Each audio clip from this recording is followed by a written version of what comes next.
The mission was to secure automatic qualifications in the UEFA Champions League to the round of 16.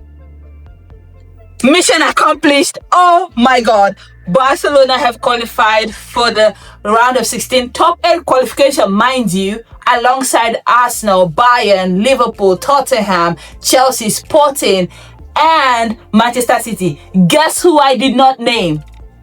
Real Madrid, of course, because they are in the playoffs. But let's leave that for now, because we need to talk about Barcelona versus Copenhagen. But first, if this is your first time seeing my videos, hi guys, I am Just Max, and on this channel I talk about football, La Liga, UCL, Prem, and of course it's always going to be Vizca Barca for me. If this is something that you are interested in, please stick around, be my friend, be my homie. I would love to talk football with you and of course grow this channel with you. But let's dive into what we see today, because listen, we knew we needed to qualify today. There was no chance, no who, because at the start of this match day, we had like 6 teams on 13 points. We had to pack in the goals, and guess what? We had to do it knowing that we did not have a midfield of Frankie de Jong and Pedri, because Frankie picked up a yellow card last week and then Pedri is injured. But guess what? Where there is a will, there is a way, and as a flick, he found a way today. Because let's take a look at the lineup that he put. First of all, it was Joan Garcia in goal. Another solid performance from my goalkeeper. There was nothing he could have done about that first goal, okay? There was nothing he could have done about that first goal. Jules Koundé in right back. Jules Koundé was very guilty, putting a misplaced pass that allowed Copenhagen to score Barcelona very early in that Champions League encounter. He did a lot of good things going forward, but there were some things that when it came to defending, the way they were running past him, at times I was like, Jules Koundé, mark by me now. Jules Koundé, I know you. What is going on? But I digress. Pau Kubasi, Gerard Martin in the centre back. Nice. It was Alejandro Balde in left back for Barcelona. In the center of the midfield, it was a makeshift midfield. Okay, we don't usually be playing like this, but we had to. Okay, it was Dani Olmo and Eric Garcia in Barcelona's pivot, and then Fermin Lopez, the best attacking midfielder this season, in the 10th position. And of course, in the front lines, it was Lamine Yamal on the right, Rafinha on the left, and Lewandowski through the middle. And I thought that this was a game that Barcelona was going to win. But did they make it easy for me? No. Because Barcelona always have to make things very difficult. They have to give me before they will do what they need to do. We start the match out very good. We are controlling the pace. And like I said, a misplaced pass from Jules Koundé trying to go towards Eric Garcia in the middle. Copenhagen intercepts it, and one ball through the middle, and this beautiful young man, Victor Dawson, is clear on goal. It's a one-on-one chance on Joan Garcia, and honestly, he could not miss. He sells Garcia the wrong way, puts the ball the other way, and it's 1-0 to Copenhagen at the 4th minute. And I'm not going to lie to you, yeah, I was saying to myself, surely that's offside. Surely, please let it be offside. Unfortunately, it was not offside. And I was like, this is the absolute worst possible start to a Champions League game that we needed to win. I want to be honest with you. I don't even think that I enjoyed this game as I'm talking to you now. I sound excited, but yes, because Barcelona has won it. But all throughout the game, I kept on refreshing the Google page to be checking the permutations. At that point, Barcelona was in 13th. My heart was, it was not normal. I was like, God, I know we've qualified, but I don't want to play the playoffs. We can't, our schedule is packed. We are chasing Champions League, we are chasing La Liga, we are chasing Copa del Rey.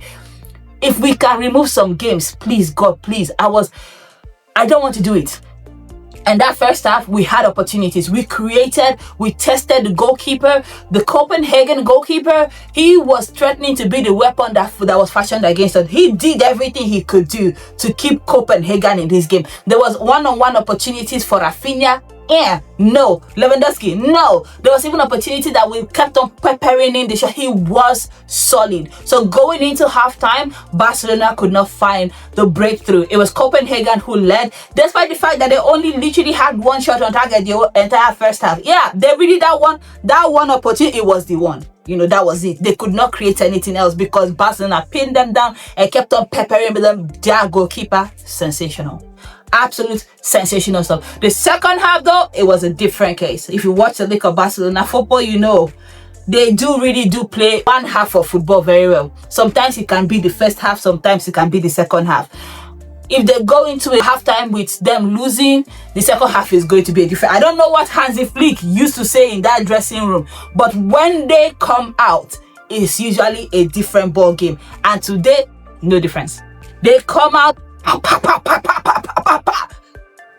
Copenhagen is like, God, where are we? They did not know where they were in that first 2 minutes of the second. No. If you could have told them that they were in the lead, they would not believe you, because the shot, it was coming, everybody was ta.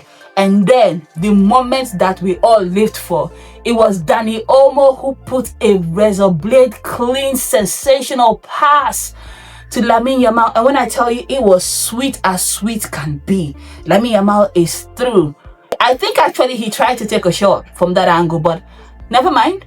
It does find who? Robert Lewandowski in the 6-yard. He's not gonna miss. Absolutely not. And I was like, thank you, because up until that point at halftime, I was like on TikTok, which by the way, I am at Just Max on TikTok. I said, Barcelona, my BP is in your hands. Please, you guys, please. And so up until that point, I was stressed. 1-1, Barcelona were back in it. And at this point, intensity higher.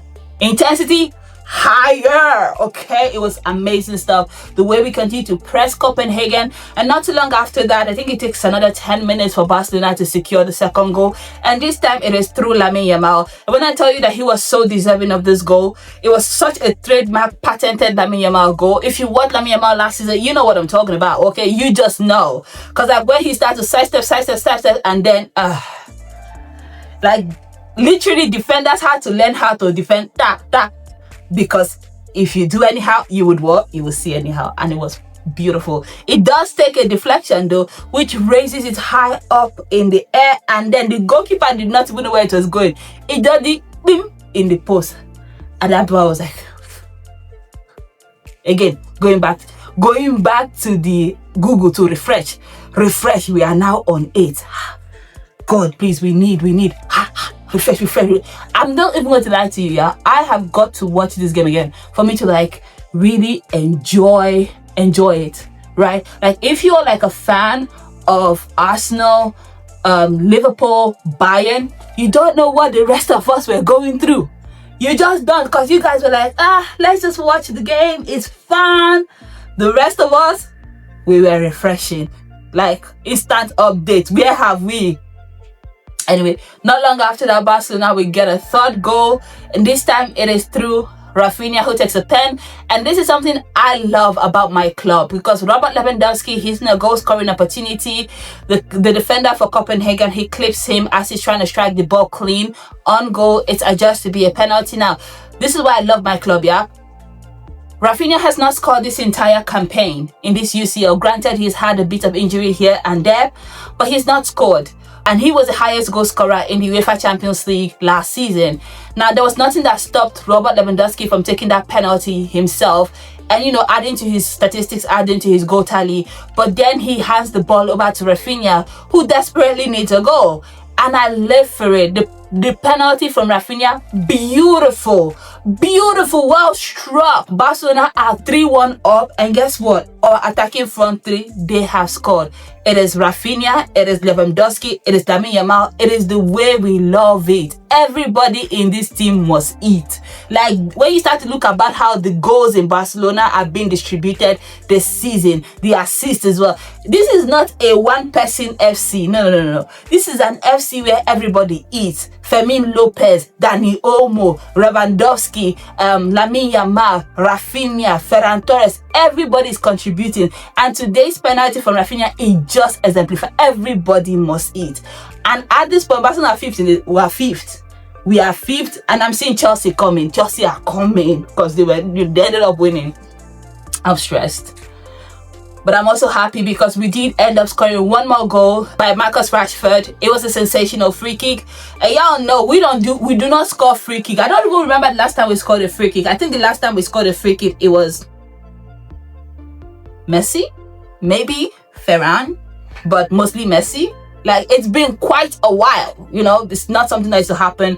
And it was a very clean, very, very clean performance from Marcus Rashford. Very short time on the pitch, but yet impact overloaded. Barcelona secured that top 8 position. I live for it now. You might be looking at this scoreline and be saying, oh, Copenhagen were, you know, pummeled. They really weren't. I don't think so at all. The goalkeeper, he had a sensational performance. Like, if not for that Copenhagen goalkeeper, Barcelona would have had a lot more goals in this Champions League encounter. So, like, don't be fooled by, like, the scoreline. It's just unfair to them. They did end up scoring one more goal. That was ruled out because of offside, I think. But all in all, I thought they did do well. Unfortunately, the UEFA Champions League campaign, it does come to an end. They will be going home and going out of the competition. But as I am finalizing my Barcelona watch, I'm checking on my neighbors, you know, the people up in the capital. Would you believe it? When I found out that they were being walloped in Portugal.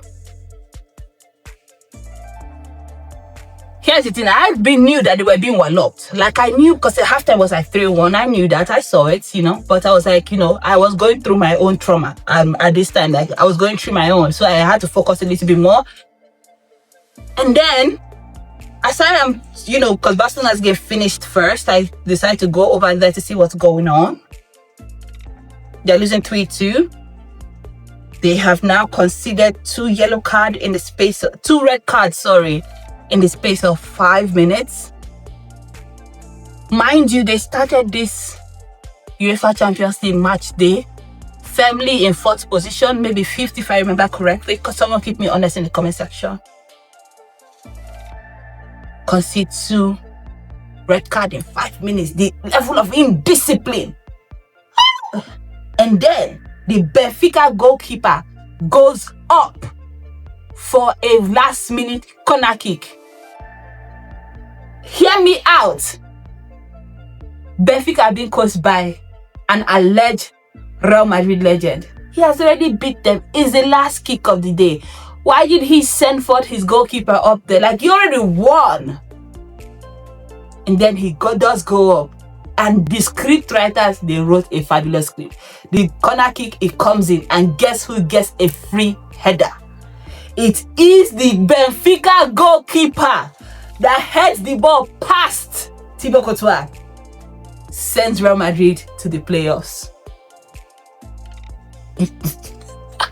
I'm sorry, I don't even feel bad. I don't. I'm a culé, okay? I'm a football fan, but I'm a culé as well. So life does come at you fast. But that was it for the Champions League. Arsenal, I felt like they had the most magnificent performance. It was 10 out of 10 from Arsenal. Bayern Munich, they only had just that one slip up.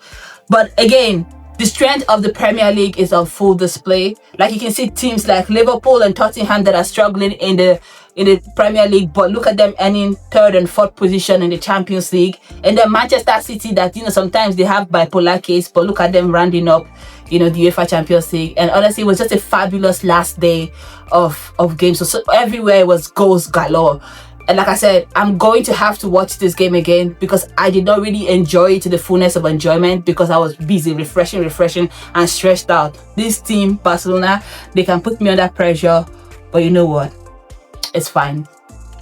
As long as they keep winning though, it's fine. Let me know what you thought about the games in the comment section. Which one was your favorite? I, of course, watched the Barcelona game, but which one stood out to you? And if you watched the Barcelona game and you're a Barca fan, who stood out to you in this match? Let me know all of that in the comment section. And if you've watched this video up until this point, please do not hesitate to like, subscribe, and leave me a comment about whatever.